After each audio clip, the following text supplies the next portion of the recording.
I am taking extra effort and giving a privileged treatment to that community just to make a show that no, you will be treated safe, you will be safe here. So I think सारी problems की जड़ हमारे उस approach में थी. कोई issue अगर आता था during the running of administration of waqf तो वो काजी के पास जाते थे. ओके.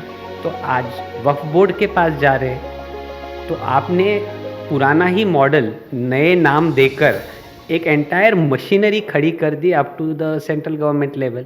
जय हिंद दोस्तों, स्वागत है आप सबका हमारे आज के पॉडकास्ट में. दोस्तों, आप जानते हैं कि आज से कुछ ही दिनों पहले भारत सरकार ने CAA सिटीजनशिप अमेंडमेंट एक्ट को इम्प्लीमेंटेशन के बारे में एक नोटिफिकेशन जारी किया है.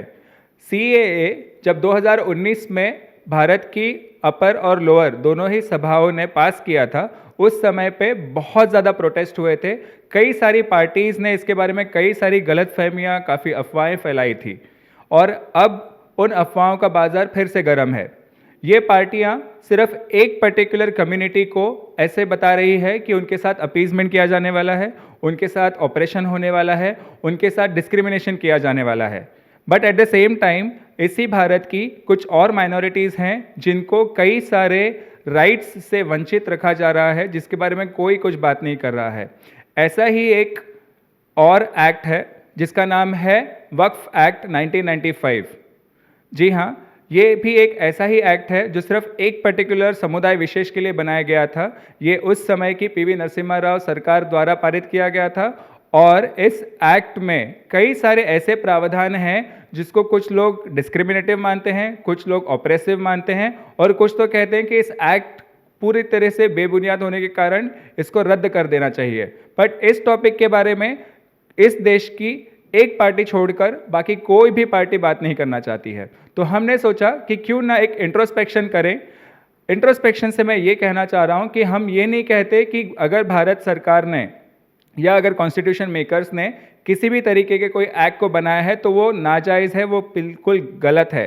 मैं सिर्फ ये कह रहा हूँ कि हम इस एक्ट के थ्रू चलेंगे, हम इस एक्ट के दरमियान उनमें क्या क्या सेक्शंस हैं उनको समझेंगे.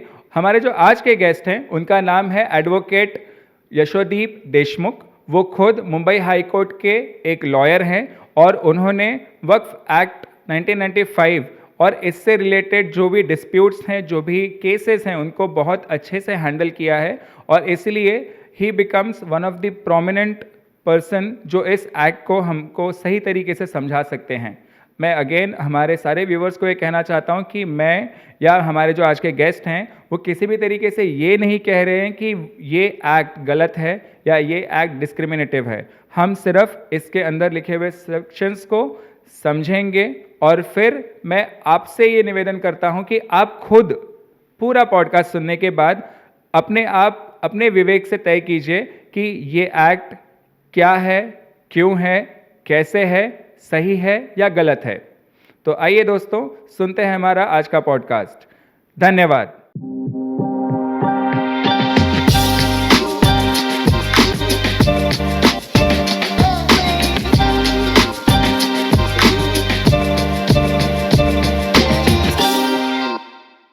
नमस्ते सर, आप हमारे पॉडकास्ट पे आए, आपका बहुत बहुत स्वागत है. Thank you for calling me today and giving me this opportunity. और इस पॉडकास्ट के बारे में मैंने पहले भी सुना था और मैं स्वयं भी I was quite enthusiastic to be a part of this activity that you are undertaking so that I can reach a large number of audience. और जो आज टॉपिक भी आपने सुझाव दिया था उसके वजह से भी मैं बहुत उत्साहित था इसमें शरीक होने के लिए. धन्यवाद सर.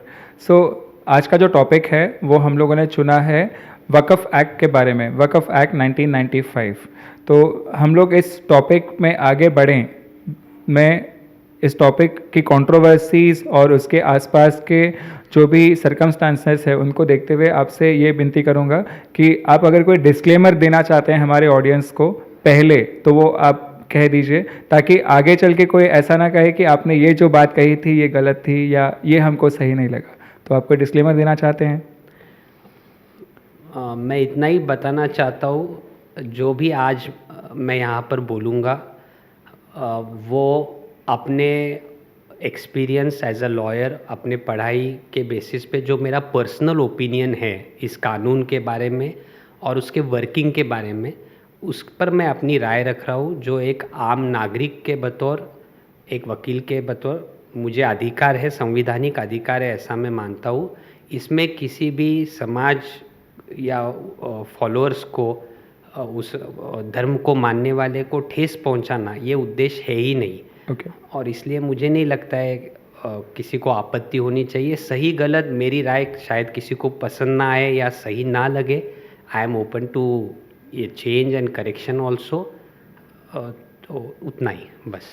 ओके तो जो ये एक्ट है 1995 में सबसे पहले इसको पीवी नरसिम्हा राव जी की गवर्नमेंट इस कंट्री में इंट्रोड्यूस किया उन्होंने, और उसको उस समय पास भी करवाया through parliament, upper house and lower house both. तो इस लॉ का क्या उतना ज़रूरत था, मतलब उस समय ऐसा क्या वाक़या चल रहा था 1995 में इस देश में कि पीवी नरसिम्हा राव की गवर्नमेंट को इतना कंपेल्ड फील हुआ कि नहीं, हमको ये लॉ लाना होगा? अच्छा सवाल है, लेकिन इसके जवाब में मैं थोड़ा पीछे जाना चाहता हूँ। Okay in fact this question, answer to this question can be given and understood in its full sense only if we trace the history of this act. Okay 1913 का पहला वक्फ वैलिडेशन एक्ट ब्रिटिशों के काल में हुआ।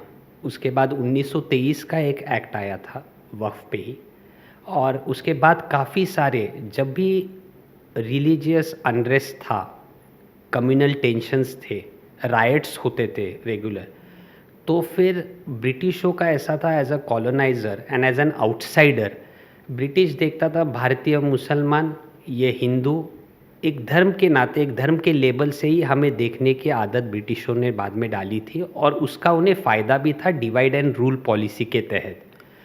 तो एक धर्म विशेष गट के लिए मैं कुछ कर रहा हूँ, ये वो दिखा सकते थे उसके बतौर।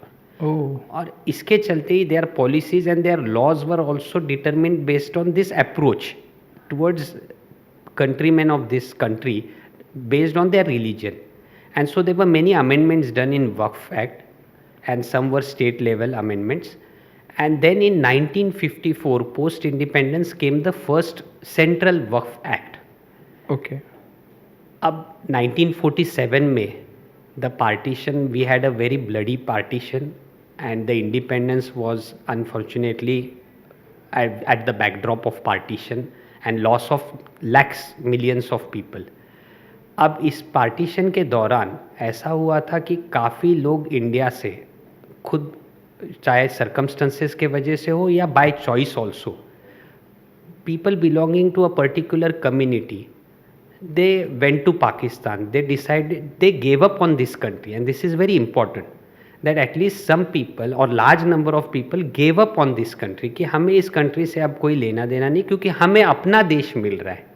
लेकिन उनमें से कुछ लोगों ने अपनी प्रॉपर्टी वक्फ की थी। ओके मैं इसके बारे में आपको बताऊंगा कि वक्फ का मतलब क्या होता है, लेकिन उन लोगों ने वक्फ की थी property. Now having dedicated that property, having left this country, सही ये होता था कि सेंट्रल गवर्नमेंट अपने कस्टडी में ये सभी प्रॉपर्टी, इवैक्यूई प्रॉपर्टीज़ ले ले और इन प्रॉपर्टीज़ को इस देशवासियों के हित में लगाए। बिल्कुल हम पर एक बड़ा रिस्पॉन्सिबिलिटी आया था, मैं बोझ नहीं कहूँगा, लेकिन जो नॉन मुस्लिम्स थे, भगाए गए थे पाकिस्तान से in large numbers, in lakhs again, उन लोगों को जो निर्वासित हुए थे उनको आधार देना भी तो हमारा काम था। एक ह्यूमैनिटेरियन बेसिस पे हमें उनके लिए कुछ करना तो ज़रूरी था, उनको ज़मीन देना, शेल्टर देना, उनके लिए कुछ प्रयोजन करना। We were a country not with great resources at that point of time, so this property और any other property could have been utilized to support these peoples who were refugees here, and also in long term for the general benefit of the public at large, for the entire country. Now in 1954, at least two organizations, prominent Muslim organizations, approached Chacha Nehru and emphasized on him, impressed on him that large number of evacuee properties, which are really waqf properties, are being encroached upon, are getting vested, and they will be occupied by non-Muslims or by others, even by some Muslims, and so there will be a loss to the waqf. A central act is required which will have an elaborate machinery, registration of waqf properties, and so that this waqf property does not go to waste. That is how the first waqf act came in 1954. Okay अब इसकी खासियत ये है कि हमने 1947 में जब partition हुआ तब से लेके जो प्रॉपर्टीज़ खाली हो गई थी और जिनके लिए कोई केयरटेकर नहीं रहा था, शायद मुतावली भी पाकिस्तान चला गया हो, so who will take care of this properties. तो हमने सरकार ने अपने ऊपर जिम्मेदारी ली कि we will establish a mechanism so that this properties are protected. So that is how the state got involved in this whole business or the affairs of Waqf, and the involvement gradually increased, and उसका अंतिम स्वरूप है 1995 act. उसके बाद 2013 act में तो और कुछ चेंजेस उन्होंने किए विच आर वेरी सीरियस, लेकिन 1995 एक्ट के पहले भी अगर आप देखेंगे तो कम्युनल स्ट्राइफ 90s के शुरुआत में काफ़ी कुछ हुए थे. Now there is no use of blaming one or the other community, but there were riots continuously happening. Again, we as our politicians have used people or section of community as vote banks, and they have indulged time to time in appeasement politics. So if I don't see the people of this country as Bharatiya first and as citizens of this country, and instead I am in a habit of looking at them as with their religious identity, religious markers, that he is a Muslim, he is a Hindu, or he is a Jain. My whole policy is dictated with this approach, and I am trying to do something for it. मैं भारतीय बोलकर जब देखता हूँ किसी भी नागरिक के लिए, तो उसकी बेसिक जो ज़रूरत है वो समान है. बिल्कुल. उसे शिक्षा का अधिकार मिलना चाहिए. सिर्फ अधिकार नहीं, हमें स्कूल बनाने भी पड़ेंगे. उसके बाद उसे सड़क अच्छी मिलनी चाहिए, पानी मिलना चाहिए उसके घर में, लाइट मिलनी चाहिए, बिजली की व्यवस्था होनी चाहिए, उसको खाना मिलना चाहिए, 2 वक्त की रोटी कम से कम देनी चाहिए. ये चीज़ें तो एक मुसलमान हो, हिंदू हो, बुद्धिस्ट हो, सबके लिए ज़रूरी है. ये हम इन चीज़ों को करने के बजाय our politicians have continued this colonial mindset of appealing communities based on religion. And unfortunately, even in Sachar committee, you will find later on, they have seen Waqf as a means of improving, empowering the Muslim community. And that is how Waqf is getting continuous government intervention, support and finances, which will have a backlash also, and which will have a negative effect that we are seeing nowadays. तो जैसे आपने इस जवाब की शुरुआत में कहा था कि कुछ ऐसी प्रॉपर्टीज़ थी, ठीक है, जो उस समय में एक पर्टिकुलर कम्युनिटी के लोग होल्ड करते थे, और वो जब यहाँ से चले गए तो उस दरमियान वो प्रॉपर्टी वेकेंट थी कुछ सालों के लिए. तो आई एम श्योर कि ऐसे ही कुछ और कम्युनिटीज़ के लोग भी गए होंगे यहाँ से. नॉट नेसेसरी कि सिर्फ मुस्लिम्स ही गए थे यहाँ से, हो सकता है कुछ पंजाबीज़ गए हों यहाँ से, कुछ जैन्स गए हों, कुछ सिंधीज़ गए हों, तो उनकी प्रॉपर्टीज़ भी यहाँ पे छूट गई होंगी. तो क्या उनके लिए कभी कोई ऐसी दरख्वास्त नहीं की गई थी कि हमारे लिए भी कोई ऐसा एक्ट या हमारे लिए कोई ऐसा ये पारित कीजिए जिससे हमारी प्रॉपर्टीज़ को सिक्योर किया जाए? A good question, but what has happened, going back to British times, we'll have to go again and again. Our politics became very competitive and driven by religious identity during the British times. That led to unfortunate partition, which was something which was bound to happen, waiting to happen. Because when you divide the society based on religious lines, the division of country on some day is bound to happen. Now, certain communities had become very politically active and vocal during British times. They had numbers also on their side.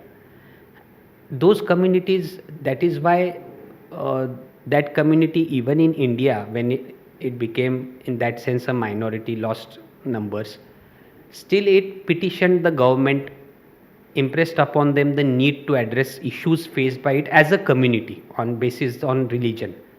But the other communities, the unfortunate truth is, have never been so vocal and aggressive at times with demands for their community, or like on the basis of religion, that government should do something to support, to protect and to help them grow basis their religion. That has not been the approach at the same scale or level with these other communities, and that is why the question is very pertinent and good, that no such law was framed for other community properties, giving them such strong protection which Waqf Act has given to one particular community.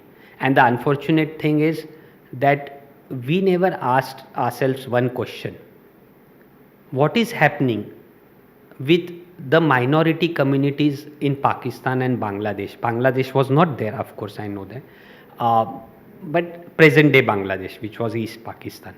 What is happening there with the other communities' properties? Isn't their God a God? So their properties, which were dedicated by believers, devotees, to the benefit of general public, of the community, करते हैं ना लोग, भगवान को चढ़ावा देते, अपनी ज़मीन दे देते, मंदिर चाहे वहाँ पे मंदिर बनेगा, उसमें से ही समाज सेवा होगी, यही भावना होती है। ये अगर आप वफ़ की कंसेप्ट देखेंगे तो उसमें कुछ सेलियंट फीचर्स अलग कुछ है, डिस्टिंग्विशिंग फीचर्स, लेकिन जनरल कंसेप्ट एक समान है। ये जो फीलिंग है वो आप हर रिलीजियस कम्युनिटी में देखेंगे, चाहे वो क्रिश्चियन हो, बुद्धिस्ट हो या कोई भी हो, कि वो सोचता है कि मैं अपने समाज धर्म के बढ़ावे के लिए कुछ करूं। He feels oblige to do something, he is made oblige to do it. So तो ऐसा अपना ज़मीन प्रॉपर्टी तो देते ही ये लोग, वो भी तो भगवान के लिए दी है, उसके प्रोटेक्शन के लिए कौन कर रहा था? कुछ भी नहीं कर रहे थे, उनकी प्रॉपर्टी तो हड़प ली थी। You never questioned that government.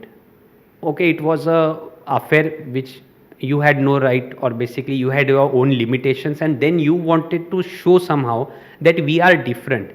But there are limits to showing that we are different. I think the whole confusion started from our effort and focus on showing that we are different from Pakistan. हम उनसे अलग है, हम कुछ अलग कर रहे हैं।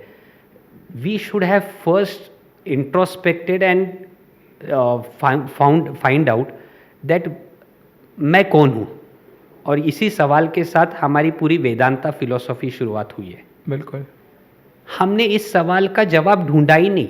जब हम एक 1947 में independent India was born, means Bharat तो हज़ारों सालों से, लेकिन the new country was born after partition, हमने इस सवाल को सीरियसली कभी पूछा ही नहीं, और इसके लिए समय भी नहीं दिया कि एक भारतीय होने के नाते मैं कौन हूँ, मेरा स्टैंड क्या होना चाहिए, चाहे वो धर्म के विषय पर हो या कोई और विषय पर हो।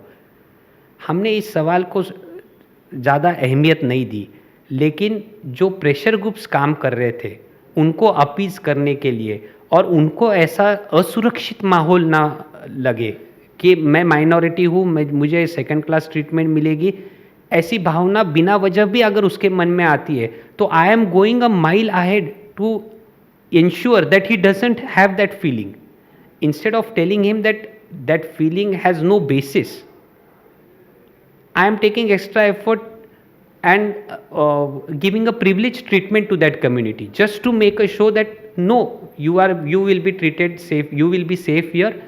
So I think सारी problems की जड़ हमारे उस approach में थी। ओके, आपने एक पॉइंट थोड़ी देर पहले कहा था मुतवल्ली, एक आपने टर्मिनोलॉजी इस्तेमाल की थी, तो उसका आप मीनिंग बताइए, क्या होता है मुतवल्ली? The act defines mutawalli, and basically in general sense for understanding of all the viewers, mutawalli का मतलब होता है the manager of a waqf. So he may or may not have religious spiritual duties, but एक property दी है भगवान के लिए और समाज के लिए, तो उस प्रॉपर्टी को मैनेजर भी तो लगेगा। वाकिफ़ वो होता है जो डेडिकेट करता है, ओके, मेरी प्रॉपर्टी, अगर मेरी कोई ज़मीन है तो मैं अपनी ज़मीन, बिल्डिंग, घर, हर चीज़ मैं अल्लाह को, अपने भगवान को डेडिकेट कर देता हूँ परमानेंटली। उसमें मेरा कुछ इंटरेस्ट नहीं, I can not claim it back. तो मैं वाकिफ़ हुआ, मैंने Okay. वक्फ बना दिया अच्छा, जो समाज के हित में उस प्रॉपर्टी का उपयोग हो, ये मेरा उसके पीछे ऑब्जेक्टिव है। अभी मेरे आई में बिकम मुतवल्ली ऑल्सो, एक वाकिफ़ भी मुतवल्ली हो सकता है कि मैं ही मैनेजर बनूं और सब करूं, ओके, या शायद मेरी उम्र के वजह से और बाकी कुछ रीजंस की वजह से मैं खुद मुतवल्ली नहीं बना हूँ, तो I will need a manager बिल्कुल। For that entire state.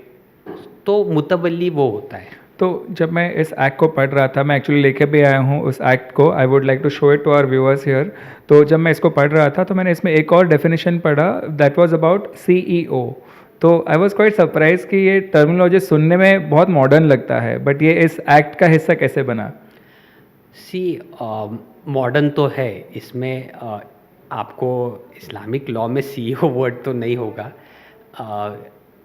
अब जब central government in 1954 onwards took special interest to have a entire machinery, what this act did was, like in Islamist countries, there was centralization of waqfs, which Okay. was done by this act, which was also there during the Mughal period and Sultanates.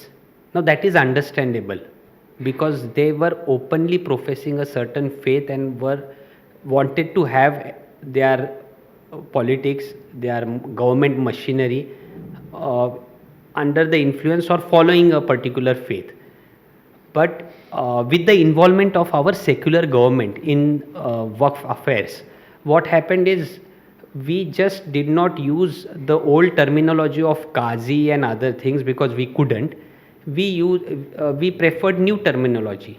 So Waqf board is really doing the job of a Qazi who was there during the Mughal and Sultanate period.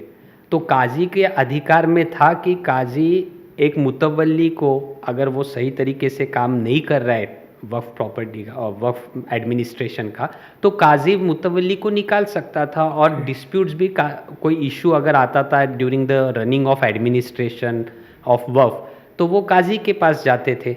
Okay, तो आज वक्फ board के पास जा रहे, तो आपने पुराना ही model नए नाम देकर एक एंटायर मशीनरी खड़ी कर दी up to the central government level, और जिसमें आपने कुछ स्कोप रखा है गवर्नमेंट इंटरफेरेंस का। ओके। एक 1923 में भी वक्फ एक्ट था, और जितना मैंने पढ़ा और समझा है रिसर्च के दरमियान वो ये था कि उस समय पे ये सिर्फ शिया और सुन्नी, इन दो internal communities which are under the Muslim purview, इन दोनों के लिए था। मैंने कुछ वीडियोस भी देखे, कुछ लॉयर्स के कुछ साइटेशंस भी पढ़े, तो उसमें कुछ सीनियर हाई कोर्ट लॉयर्स ने भी ये कहा है कि we should go back to 1923 Waqf act. Okay, तो उसमें क्या अलग था और इसमें क्या अलग है? If you see the 1923 act, it's a very short act. Okay, There was no elaborate machinery, administrative machinery established under the 1923 act. Okay, So there was no Waqf board, there was no central Waqf council which we have today with elaborate powers. Now today we have participation of political leaders in Waqf board, in Waqf council. There was no such thing then.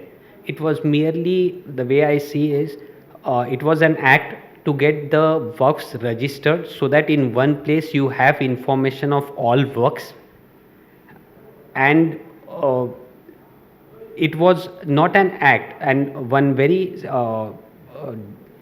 significant aspect of 1923 and the present act is, वो क्यों बोलते हैं कि हमें वापस 1923 जाना चाहिए। 1923 act में वक्फ बाय यूज़र और जो चीज़ें नए 1954 के बाद आई है अभी सेंट्रल एक्ट में, वो सब नई थी। ओके, जो प्रॉब्लमेटिक चीज़ें हैं वो हमारे पोस्ट इंडिपेंडेंट हमारे गवर्नमेंट ने लाई है, and that is why the non Muslims और rather yes means generally say that let us go back to 1923 act, because that is really a harmless act which, as you have said, that registration of waqf is there, and then there would be a dispute that whether this is a Shia waqf or Sunni waqf, because they have certain differences in them, how to govern the waqf and other things, administration of waqf. So the other communities need not have any problem with that if government is setting up some machinery in resolving that dispute. Okay तो जितना मैं research के दरमियान समझ पाया था, हम लोग एक एक करके जो इसके सेक्शंस है उसको गो थ्रू करते हैं. सो मैं फिर से एक बार हमारे सारे व्यूअर्स के लिए भी ये कहना चाहूँगा कि we are not here to say कि ये सही है या ये गलत है. हम यहाँ पे सिर्फ जो इंटरप्रिटेशन है उसको समझाने आए हैं, और आई एम श्योर कि by the end of this podcast हमारे जो व्यूअर्स हैं, अगर वो रैशनल माइंड से सोच रहे हैं तो वो अपने आप समझ में आ जाएगा उनको कि क्या सही है, क्या गलत है, क्या डिस्क्रिमिनेटिव है या क्या नहीं है, क्या ऑपरेसिव है या क्या ऑपरेसिव नहीं है. Correct me if I am wrong. तो अगर उस लिहाज से आगे बढ़ें तो सबसे ज़्यादा क्रिटिसाइज्ड सीक्वेंस के हिसाब से अगर देखें तो सेक्शन 4, 5 एंड 6 है. तो वो क्यों है और उसमें क्या ऐसा लिखा गया है कि उसको इतना क्रिटिसिज्म मिल रहा है? See, so when the government got involved in these waqfs, government said, let us do survey of waqfs. Okay As I told you, the history was काफ़ी सारी प्रॉपर्टीज़ पे एनक्रोचमेंट हो रहा है, उनका कोई वाली नहीं रहा. तो पहले तो सर्वे करना पड़ेगा कि कहाँ कहाँ है वक्फ प्रॉपर्टी, तो ढूंढ के निकालो. और शायद लोग भूल भी गए होंगे तो भी ढूंढ के निकालो. भूल के गए हुए के क्या मतलब था? मतलब वहाँ पे सी मेनी रिलीजियस प्लेसेस और other in places meant for this charitable purposes must have been abandoned also. Over time it happens with any community. Yes, It yes. can happen because of migration and other Correct. things. In normal course also it can happen. तो in that sense I am saying that लोग उसको इतनी अहमियत भी नहीं देते होंगे. और मैं उस पॉइंट पे भी आऊँगा डेफिनेशंस पे कि and this was known to the legislature that a waqf by user may get seized also to be used for that purpose. हमारे कुछ उत्साही जो नेता है उन्होंने उसकी भी प्रयोजन किया है कि ताकि उसका भी बचाव हो, मतलब प्रोटेक्शन हो, प्रिजर्वेशन हो, इसके लिए कुछ प्रयोजन किया है. So what this act says is section 4, you do survey, all India survey, commissioners will be appointed with assistance and everything, and they will do survey of waqf properties. He had the right to summon the people, issue notices. It is but obvious there are judgments also that he will be determining that what are waqf properties. हर जगह तो एक deed मिलेगी नहीं with clear demarcation of property की ये property वफ़ इस व्यक्ति ने की है, क्योंकि waqf need not be always earlier point of time, it was not required to be registered, it was not required to be even written. Oral भी वक्फ होता है. तो ऐसे अगर ऐसा होगा तो आपको सर्वे करना होगा. अभी सर्वे में ऐसा कहा है कि बाद में उन्होंने कहा कि 20 साल, हर 20 साल में सर्वे करेंगे कि निकालेंगे. अगर कुछ छूटी है प्रॉपर्टी तो ढूंढ के निकालो कि वक्फ प्रॉपर्टीज़ कौन सी है. और फिर उन्होंने अभी उसका 2013 में टाइम कम कर दिया और कहा है कि हर 10 साल में मशीनरी, गवर्नमेंट की मशीनरी काम पे लगेंगी और वो सर्वे करेंगे, ढूंढ के निकालेंगे कि कुछ और वक्फ प्रॉपर्टीज़ इस देश में है क्या. मुझे समझ में नहीं आ रहा है. ये हमारे गवर्नमेंट का, लेजिस्लेचर का प्रायोरिटी बन चुका है कि every 10 years they may or may not prepare development plans, but they have to survey and find out what are waqf properties, preserve them, ensure that they are profitable and earning is there for the waqf and the waqf board. और फिर section 5 में ऐसा है कि अभी इसके सर्वे के time पे एक्सपेक्टेड तो है कि आप हर अफेक्टेड पर्सन को, जो भी अगर कोई प्रॉपर्टी डिक्लेयर होगी अगर कल कि दिस इज़ वक्फ प्रॉपर्टी और मैं उसमें रहता हूँ या मेरे उस पर क्लेम है एज अ ओनर और as a possessor, I may have a claim, I may have any interest in a property, तो I should be given notice, I should be heard, मुझे डॉक्यूमेंट्स प्रेजेंट करने का मौका मिलना चाहिए. And then you should prepare the list that these are the waqf properties. अब हमारे यहाँ पे ब्यूरोक्रेसी का काम काफ़ी बार ऐसा होता है कि ऑन पेपर ही काफ़ी नोटिस निकलती है. एज अ लॉयर मैंने भी देखी है, when you demand proof there is nothing, record not found बोल देते हैं कि नोटिस दी भी थी या नहीं. हमने सुना भी या नहीं। और आपको देखना होगा कि 1954 में जब एक्ट बना, इलिटरेसी इतनी ज़्यादा थी। आज भी आप अगर देहातों में जाओगे और कुछ ग्रामीण इलाकों में जाओगे तो आपको दिखेगा कि वहाँ के लोगों में ये अवेयरनेस नहीं है कानून के बारे में, प्रोसीजर्स के बारे में, उनके राइट्स एंड एंटाइटलमेंट्स के बारे में। आपने उन लोगों से एक्सपेक्ट किया कि वंस गिवन नोटिस वो रिकॉर्ड ठीक से रखेंगे खुद का और दिखाएंगे लाके कमिश्नर को कि ये मेरी प्रॉपर्टी में इंटरेस्ट है, मेरा इसमें इंटरेस्ट इस वजह से है, this is the basis of my interest. And so you give so much wide power to the commissioner to declare any property as a Waqf property. And उसमें एक प्रावधान है जो आगे प्रॉब्लमेटिक है कि लिस्ट डिक्लेयर होने के बाद 1 साल के अंदर मुझे चैलेंज करना है। मैं उसी पे आ रहा था, so I just read it for you as well as for our viewers. तो ये सेक्शन 6 है जो कहता है डिस्प्यूट्स रिगार्डिंग वक्फ्स। तो मैं उसमें से एक साइटेशन पढ़ रहा हूँ, कोटेशन पढ़ रहा हूँ, सॉरी, आई कोट कि no such suit shall be entertained by the tribunal after the expiry of 1 year from the date of publication of the list of waqf. तो मैं एक्चुअली वही पूछना चाहता था, लिस्ट तो आपने एक्सप्लेन कर दिया है कि किस चीज़ की लिस्ट के बारे में वो बात कर रहे हैं, बट ये 1 साल ही क्यों?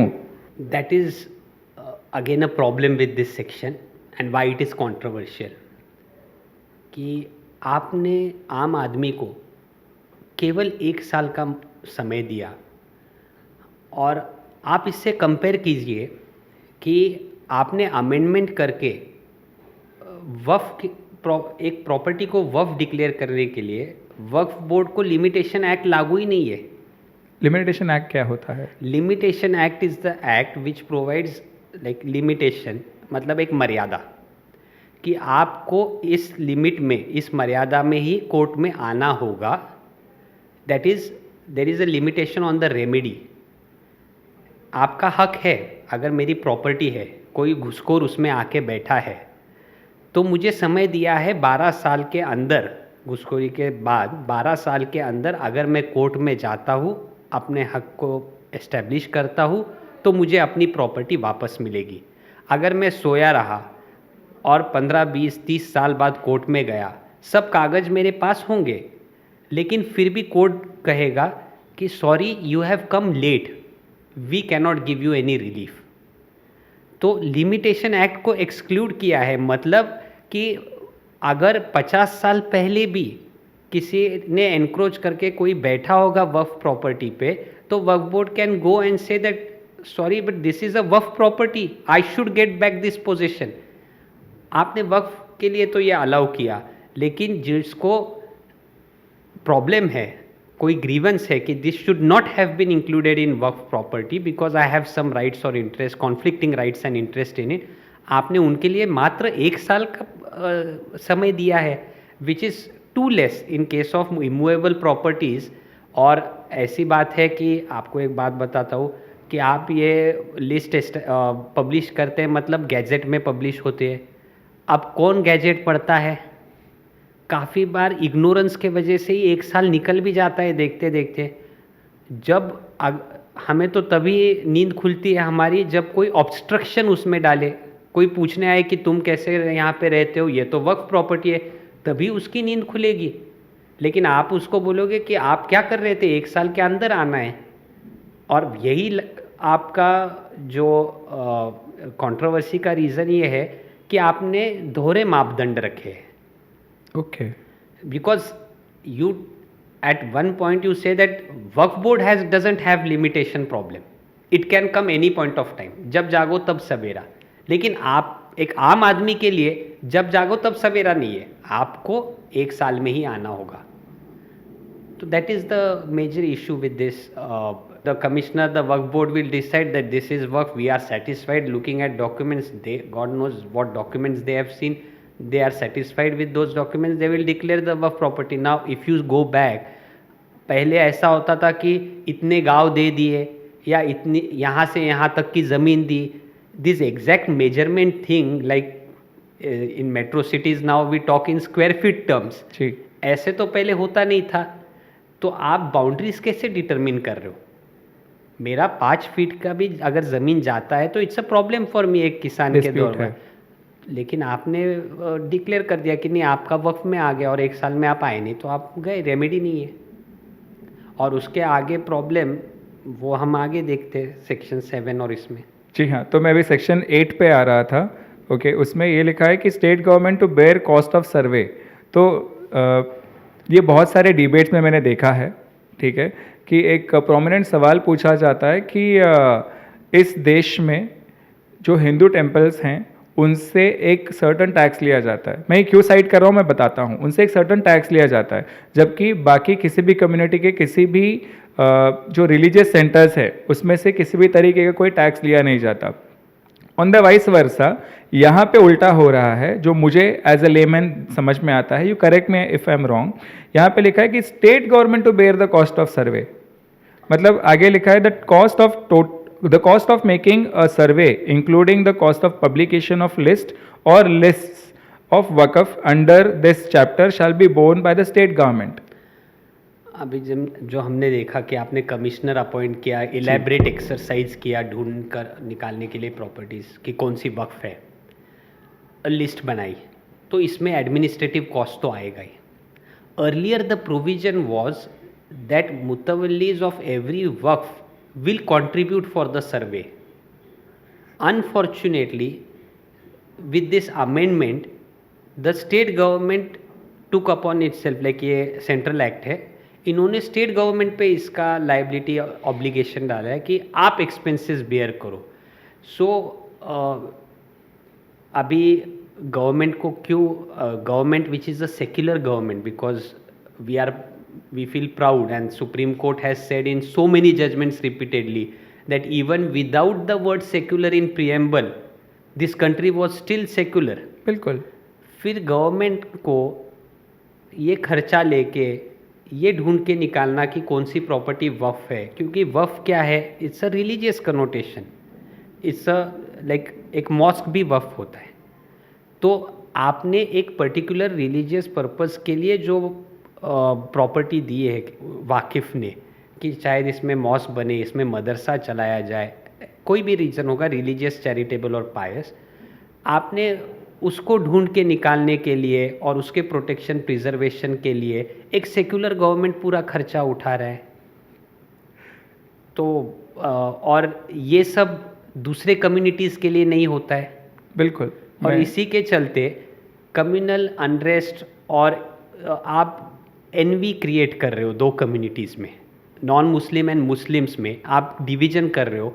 एक कम्युनिटी को प्रिविलेज बेटर ट्रीटमेंट मिल रही है, ये भावना आप बना रहे हो दूसरे कम्युनिटी में, बिल्कुल, ऑल नॉन मुस्लिम्स में, कि we do not get the same support from the government. तो हम सौतेले हो गए। और अगर ये सौतेला भाव रहा इस देश के नागरिकों में based on religious lines again, then we are really not bringing people together, we are not creating unity, we are dividing them further on religious lines, we are isolating them. This act, a problem, we'll see the provisions, isolates the Muslim community based on its religious identity. And so in fact ऐसे provisions को फिर से government ने the legislature should relook at this provision.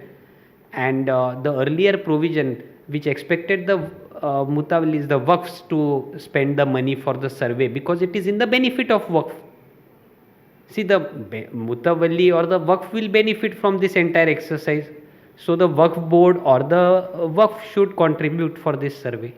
It is my personal opinion. तो मुझे याद है कि इस पॉडकास्ट की शुरुआत से पहले जब आप और मैं बात कर रहे थे, आपने एक मुझे अपना अनुभव बताया था। मैं उस अनुभव को इस अगले सवाल के माध्यम से आपको पूछ रहा हूं।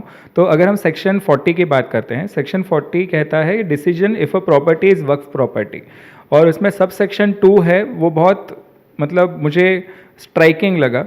ओके, वो ये कहता है the decision of the board on a question under sub section 1 shall be unless revoked और modified by the tribunal be final.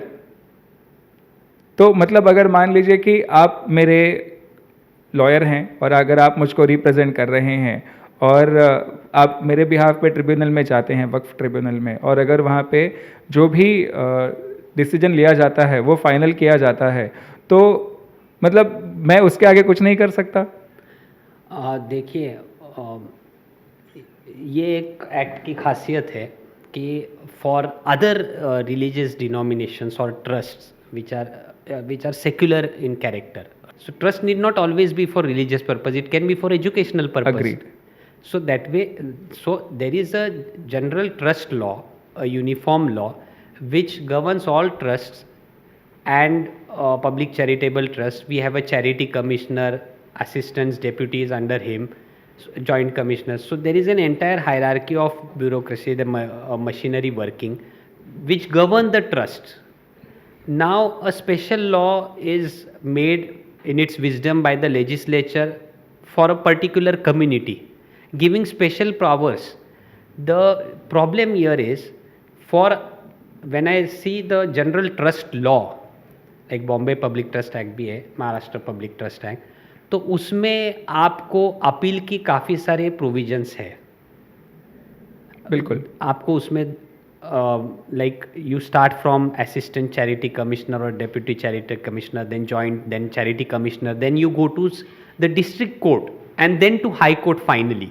इतनी सारी अपील्स की प्रोविजंस है, रेमिडीज़ है. अब इस एक्ट में कहा गया है कि वक्फ बोर्ड ने एक बार बोल दिया कि ये प्रॉपर्टी वक्फ है तो फाइनल है. आपको उसको चैलेंज करने के लिए एक रेमेडी है, आप ट्रिब्यूनल में जाएंगे. वक्फ ट्रिब्यूनल फिर डिसाइड करेगा कि ये लिस्ट में होना चाहिए या नहीं होना चाहिए. तो unless it is challenge, it is a Waqf property, so you have to challenge it, and the tribunal's decision is also final. Meaning what? There is no appeal from the tribunal to any other higher authority. Of course, as a lawyer, I should tell this to the viewers कि आप writ petition जो होते हैं, writ याचिका के माध्यम से जो हाई कोर्ट में अंडर आर्टिकल 226 होती है, उसके अंडर, और आर्टिकल 227 ऑल्सो, जो सुप्रिटेंडेंस की पावर है over all tribunals and lower courts in the state, उन दो आर्टिकल्स के अंडर आप ऑफ कोर्स चैलेंज कर सकते हैं ट्रिब्यूनल का डिसीजन. लेकिन the scope of this remedy under writ jurisdiction, जो काफ़ी सारे जजमेंट्स है उस पर, is limited. It's not like a appeal. Writ courts ने बार बार कहा है कि in 227 we are not sitting in appeal, we will only see the decision making process was proper और not, and something which is patently illegal will be corrected.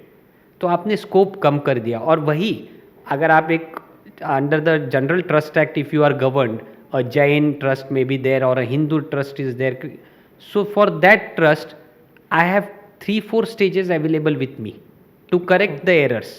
See, even a judge is a human. बिल्कुल. Errors can be committed by them. So that is why there is a appeal provision. Correct. And that you have denied to the people under the act. तो आप मुझे ये बताइए कि आपका खुद का एक अनुभव है, जब आप ट्रिब्यूनल में गए थे तो आपको वो वातावरण कैसा लगा था? मतलब मैं ये नहीं कहूँगा कि आप उसकी कोई आलोचना कीजिए, बट आप सिर्फ हमारे दर्शकों को ये बताइए कि आपको वो वातावरण कैसा लगा था जब आपने पहली बार ट्रिब्यूनल में कदम रखा था. देखिए, as a lawyer, whenever I go to any institution, I go with complete faith that justice will be delivered on the basis of merit of my contentions matter. बिल्कुल. Less as a lawyer, but more from the point of view of a litigant, I want to comment on this. मैं जब एक आम नागरिक के दृष्टि से इसको देखता हूँ, अब ट्रिब्यूनल में ये प्रोविज़न है कि there should be a scholar in Islamic, means who knows Islamic laws, religions, theology, उसका एक स्कॉलर भी मेंबर के तौर पर ट्रिब्यूनल में होगा. Okay. A judicial member of a district जज और अ सिविल जज first class will be a judicial member. तो ये दो लोगों का बेंच होता है. अब गवर्नमेंट्स समहाउ, लाइक मैं जब भी गया हूँ तो मैंने देखा है कि government prefer for, it's a unwritten rule, probably convention or unwritten rule, that government prefers to appoint a Muslim judge as a means a judicial officer, Muslim judicial officer as a judge in that tribunal. Mostly या always? I won't say always, because when I have been to, I have seen that. Okay. So now consider a situation. मैं आपको बता रहा हूँ कि आम नागरिक के तौर पे अगर मैं जाता हूँ और मैं देखता हूँ कि दोनों जजेस एक पर्टिकुलर फेथ को बिलोंग करते हैं, काफ़ी सारे वकील, because Waqf board is represented, there is a party in many proceedings, or one who is representing the waqf, maybe a Muslim, need not be, but is likely to be a Muslim because of the comfort and कि हमेशा उनसे सलाह मशवरा होता होगा, तो वो उनका ही कोई पहचान मतलब होगा, तो he is a lawyer on one side. You are creating an environment of a Qazi court under the Nizam or the Mughals, जैसे Again. शायद तब कोर्ट होते होंगे जी, वैसे ही आप एक नॉन मुस्लिम को, एक अथीस्ट को आप इस रिलीजियस माहौल में जाके बोल रहे हो आप पैरवी करो, आपको न्याय मिलेगा. But there will the apprehension if entertain by a atheist or a non Muslim that there will be a pre-judgment bias because of a particular faith following in this entire environment, then that is not completely wrong. I won't say he is wrong in that. And that is why, in fact, earlier the secular civil courts were discharging these duties. But in our wisdom, the legislature then thought, let us have a tribunal with this special feature. When the civil courts were there, we had appeal remedies also. They have curtailed not just the remedy, they have changed the form, the appearance of the court also. To please who? I don't know. Okay. तो इससे एक और मैं मतलब ऐसे section पे आ रहा हूँ कि वो जब मैंने पढ़ा और मैं आगे जो पढ़ता गया तो उसके बाद मैं कम्प्लीटली कॉन्ट्रास्ट सेक्शंस पढ़ रहा हूँ ऐसा मुझे मालूम हुआ. Again I am subject to corrections, please do that. तो सेक्शन 54 है removal of encroachment from Waqf property. Okay, मैं पहले इसका सब सेक्शन 5 पढ़ता हूँ और उसके बाद मैं जाऊँगा सेक्शन 89 पे. आप मुझको वो दोनों सुनने के बाद बताइए कि मुझे जो कॉन्ट्रास्ट लगा, ठीक है, वो सही है एज अ लेमैन या मैं कहीं गलत हूँ. तो सब सेक्शन 5 कहता है, if any person refuses or fails to comply with the order of eviction within 45 days from the date of affixure of the order under subsection 2, the CEO or any other person duly authorized by him in this behalf may evict that person from and take possession of the Waqf property. ठीक है. अब section 89 पे चलते हैं जो कि मुझको बहुत ज़्यादा कॉन्ट्रास्ट लगा. सेक्शन 89 है notice of suits by parties against board के बारे में, और यहाँ पे बहुत विपरीत पढ़ने को मिल रहा है. सुनिए. No suit shall be instituted against the board in respect of any act perpetrating to be done by it in pursuance of this act or of any rules made thereunder until the expiration of 2 months next after notice in writing has been delivered to or left at the office of the board, stating the cause of action, the name, description and place of residence of the plaintiff and the relief which he claims, and the plaintiff shall contain a statement that such notice has been so delivered or left.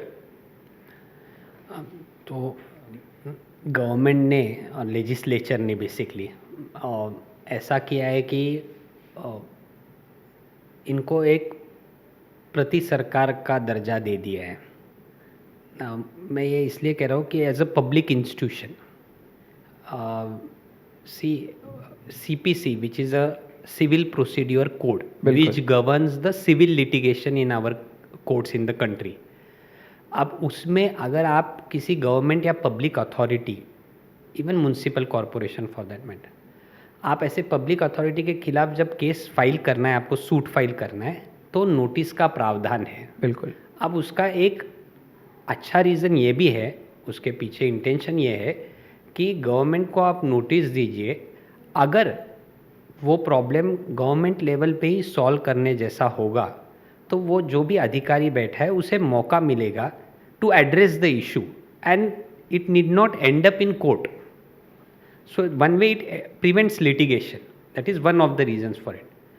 अब यहाँ पे वक्फ board को भी एक government institution का ही दर्जा दे दिया है, जो कि मैंने कहा कि Waqf board is really doing the Qazis job, लेकिन उसे गवर्नमेंट इंस्टीट्यूशन का आपने दर्जा दे दिया, and that is why Waqf board can take action without giving me 2 months notice. And खास बात यह है कि 45 days। 54 is a summary proceeding. बिल्कुल। उसमें 45 और 60 मुझे इतना इम्पोर्टेंट नहीं लगता है, मैं उसके आगे जाके बोलूँगा। एक लॉयर के तौर पे हम जब आम नागरिक के लिए केस कंटेस्ट करते हैं कोर्ट में, तो अगर आपकी प्रॉपर्टी है उस पर एनक्रोचमेंट हुआ है, प्राइवेट डिस्प्यूट है, सब डॉक्यूमेंट्स आपके पास है, विरासत में आपको प्रॉपर्टी मिली है, he is a rank encroacher, still the law expects you to follow the due process of law. और ड्यू प्रोसेस ऑफ लॉ मतलब आपको पता है कोर्ट में तारीख पे तारीख ही मिलती है पहले, तो फिर न्याय मिलता है। तो आपको अपनी सभी डॉक्यूमेंट्स होते हुए भी अपनी प्रॉपर्टी रिकवर करने के लिए, पोजेशन उसे डिस्पोजेस करने के लिए सालों बिताने पड़ेंगे कोर्ट में। ये रही आम नागरिक की बात। Who is a non Muslim? No no, it's not about Muslim or non Muslim, it's एक- अबाउट अच्छा, general, okay। Individual. I am on the individual. Okay. To the individual citizen of this country, how you treat, you make him go through years of litigation बिल्कुल। to reclaim his own property. But to organize religions and protection of their interest through the Waqf institution, you have given such plenary powers to Waqf board that they can resort to summary eviction proceedings, which only in some exceptional cases public authorities can do against the encroachments. Otherwise, public authorities also have to follow the due procedure of law, and it takes years together to remove encroachment on public lands. बिल्कुल। But to the Waqf board, you give a privileged special power and position that they can summarily evict within 45 days. आप यही अधिकार मैं कहता हूँ कि हर आम नागरिक को दीजिए तो किसी को आपत्ति नहीं रहेगी, लेकिन आप ऐसा नहीं करते हो। और यही एक इशू है, आपने सही पॉइंट आउट किया है कि वक्फ बोर्ड को आपने as a public institution, government body, और इतना ही नहीं, उसमें और एक प्रोविजन है कि not only the Waqf board and its officers but mutawalli, जिनको मैंने आपको बताया इस चर्चा के दौरान कि who is the manager of a waqf, a trustee administering the waqf, kind of manager, तो that administrator manager is also given the status of a public servant. Wow. So under the status of public servant is important because if I do any act against the public servant or I prevent the public servant from discharging his duties, like police officers है, traffic police है, आपके खिलाफ तुरंत case हो सकती है, unlike a private individual. So he is no more a private individual. Just being an administrator of a work property, he becomes a public servant. पर फिर ये सेम प्रावधान किसी चर्च के प्रीस्ट के लिए या किसी बुद्धिस्ट कम्युनिटी के लामा के लिए या किसी हिंदू टेम्पल के पंडित के लिए क्यों नहीं है? ये सवाल आम नागरिक ने और कम्युनिटीज़ ने उठाना चाहिए कि आप सेम प्रोविजन, इक्वल ट्रीटमेंट, क्योंकि हम Uniformity। आर्टिकल 14 जी। It's equality, clause of equality, कि we expect equal treatment as citizens of this country. और आर्टिकल 14 को कहा गया है कि this is one of the most important, 14, 19 and 21 are the 3 most trinity important fundamental rights of every citizen of this country. तो in fact ये सवाल उठाना चाहिए नॉन मुस्लिम्स ने कि आपने एक समुदाय विशेष को ही स्पेशल ट्रीटमेंट क्यों दी है और यही प्रावधान हमारे लिए क्यों नहीं है। So either remove that special treatment provision or give us special provision, whichever way the country wants to go ahead.